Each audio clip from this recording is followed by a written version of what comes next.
Jour de marché à Langenlois.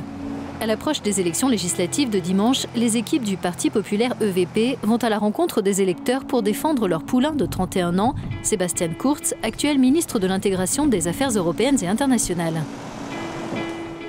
Et dans cette région, ils ont plutôt la tâche facile, la Basse-Autriche étant généralement acquise aux conservateurs. Je suis de Langenlois. On sait ce que ça veut dire. On n'a pas à en dire plus.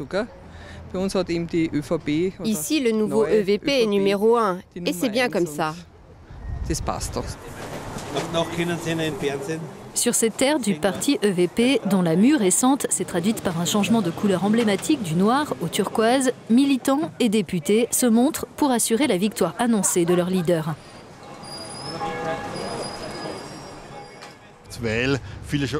Beaucoup de gens pensent que nous avons déjà gagné et ils pourraient se dire que ce n'est pas la peine d'aller voter.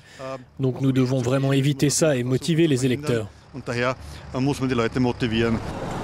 Et effectivement, les conservateurs ont encore fort à faire pour convaincre le plus grand nombre, même dans ce secteur rural. Le problème, c'est qu'on vote, mais à chaque fois, rien ne change. Du coup, on ne sait plus pour qui voter.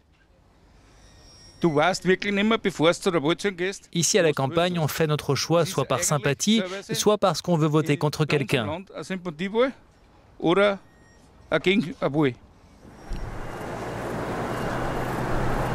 Dans le paysage politique autrichien, les possibilités de voter contre sont nombreuses, mais une partie des électeurs disent ne pas trouver de parti qui leur convient.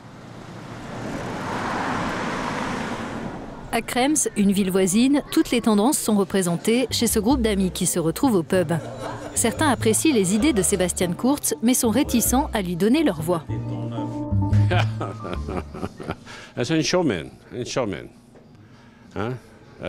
C'est un showman. La stratégie est bonne. Ils vont dans les toutes petites communes pour faire campagne. Mais je n'ai pas une haute opinion de M. Kurz. Notamment à cause de ses bonnes idées sur les étrangers et les migrants qu'il a copiées de M. Stracher du FPE.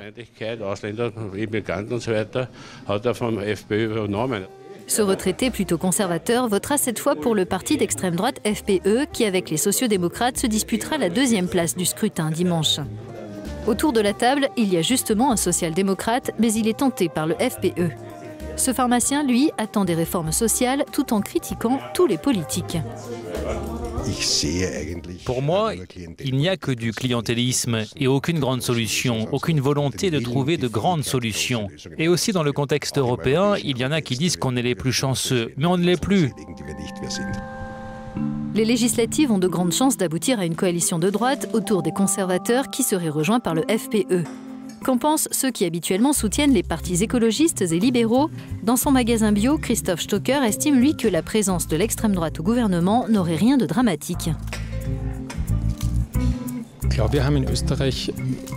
Le FPE en Autriche présente un inconvénient et un avantage. Ils sont vraiment du côté de la droite populiste, mais selon moi, ils ne sont pas d'extrême droite. Dans une certaine mesure, ils absorbent la radicalité que l'on voit dans d'autres partis en Europe. Ils couvrent tout le spectre de la droite, mais aussi du centre-droit et tiennent les gens éloignés de l'extrême droite. C'est un avantage. Et puis il y a aussi ce côté détendu des Autrichiens qui se disent souvent que les choses se passeront toujours mieux que prévu.